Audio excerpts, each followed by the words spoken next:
O presidente Lula sancionou o orçamento de 2025 com apenas 2 vetos. O primeiro, de pouco mais de 40 milhões de reais, recaiu sobre novas programações orçamentárias com localizações específicas em gastos não obrigatórios do Poder Executivo. E o segundo veto abrange quase 3 bilhões em despesas não originadas de imposto do Fundo Nacional de Desenvolvimento Científico e Tecnológico, que seriam destinadas a financiamentos com retorno. O orçamento confirma o salário mínimo de R$ 1.518, que está em vigor desde o começo do ano. Então, para conversar sobre os detalhes desse orçamento aprovado, chamo aqui para o Conexão o professor doutor em Economia do Mackenzie, Hugo Garbi. Hugo, boa tarde, seja sempre muito bem-vindo.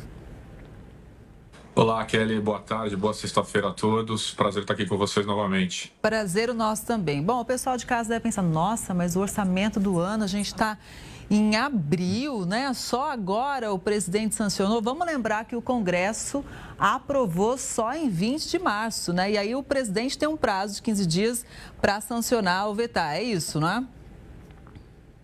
Exato, Kelly. Houve uma discussão muito grande, né? Não esquecendo que nós tivemos recentemente um debate sobre o arcabouço fiscal. O governo ele vem gastando mais do que arrecada.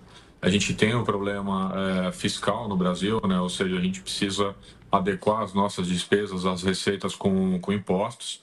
Então, no final do dia, o governo tirou ali da receita aquilo que realmente ele achava que não seria fundamental para a manutenção dos gastos do governo, para a manutenção do Estado, né? Então, de forma geral, esses 2 vetos aí, no final do dia, não são significativos para a manutenção dos gastos do governo e para a manutenção do Estado. Agora, Hugo, para quem muitas vezes não entende muito, tem dificuldade para a gente saber de economia, então é sempre legal a gente aprender aqui no Conexão junto, né?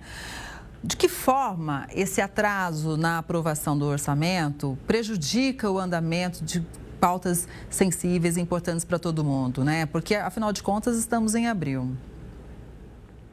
Pois é, Kelly, atrapalha e atrapalha de forma até significativa, porque veja, o executivo, que é o governo, né, ele tem a função de fazer o orçamento e o legislativo, a Câmara, né, dos Deputados, né, tem a função de aprovar esse orçamento.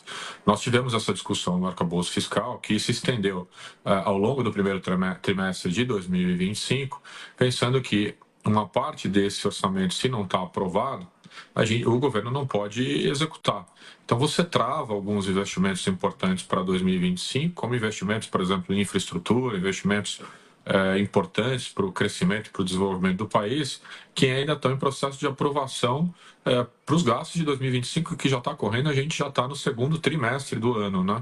Então, de fato, houve esse atraso ele é importante, né, até para o crescimento e para o desenvolvimento econômico do país. Pois é, né? Por exemplo, a gente fala de PAC, de emendas parlamentares, de previdência, de programas sociais. Agora, o Brasil hoje, ele não tem uma ferramenta que possa pressionar a votação, a apreciação de assuntos importantes, ou seja, se atrasa, prejudica todo mundo e fica por isso mesmo? Como que é, hein, Hugo?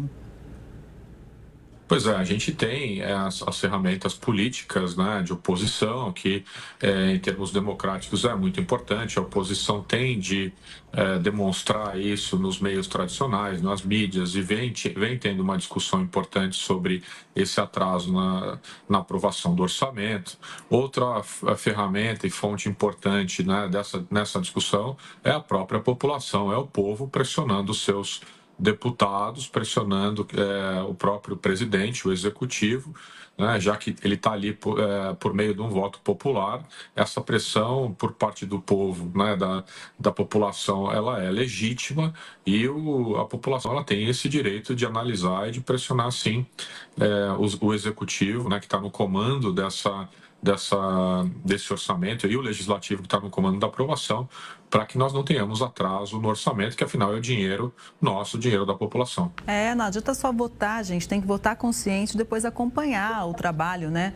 Verificar como é que o Congresso está dando andamento às pautas, cobrar, né, em quem você votou, mandar um e-mail lá para o deputado. É assim que a gente faz a cidadania. Agora, tem uma notícia chegando também aqui, gostaria da sua análise, porque é o seguinte: o Supremo Tribunal Federal decidiu que as pessoas que receberem quantias relacionadas ao cálculo da revisão da vida toda das aposentadorias do INSS não precisam devolver os valores recebidos, né? Além disso, os aposentados não precisam pagar honorários que são devidos aos advogados da parte que pede a causa. A decisão da Corte foi durante o julgamento de recurso apresentado pela Confederação Nacional dos Trabalhadores Metalúrgicos, ou seja, uma notícia que certamente traz um alívio aí para muita gente, né?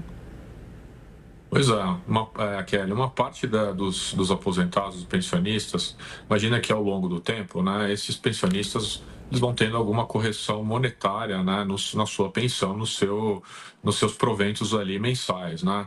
E o que se verificou é que esse incremento no salário, né, na pensão desses aposentados, alguns estavam até acima daquela correção normal, daquela correção habitual. Então, pegaram-se ali, fizeram um estudo, pegaram essas pessoas, né, e falaram, olha, você está recebendo a mais durante muitos anos, então, teoricamente, você teria que devolver isso, teria que ser descontado isso da sua pensão. Então, essa decisão vai no sentido de que, não vão descontar esse adicional que foi pago para esses pensionistas ao longo dos anos, o que, na verdade, é uma notícia boa para o pensionista, porque ele, né, ali não, muita gente nem faz o cálculo, né, vai recebendo ali e não sabe se está R$5 a mais, R$10 a mais ou R$15 a mais. Isso foi mais uma questão do próprio INSS mesmo, e já era esperado, né, que ali em época de eleição eu não imaginava diferente, o governo ou o próprio judiciário ali ter um embate direto com os pensionistas, ia ser péssimo para a imagem do governo e para a imagem do próprio judiciário. Bom, a gente segue acompanhando sempre de olho. Muito obrigada, viu, Hugo? Um ótimo fim de semana para você. Eu que agradeço, um ótimo final de semana para todos.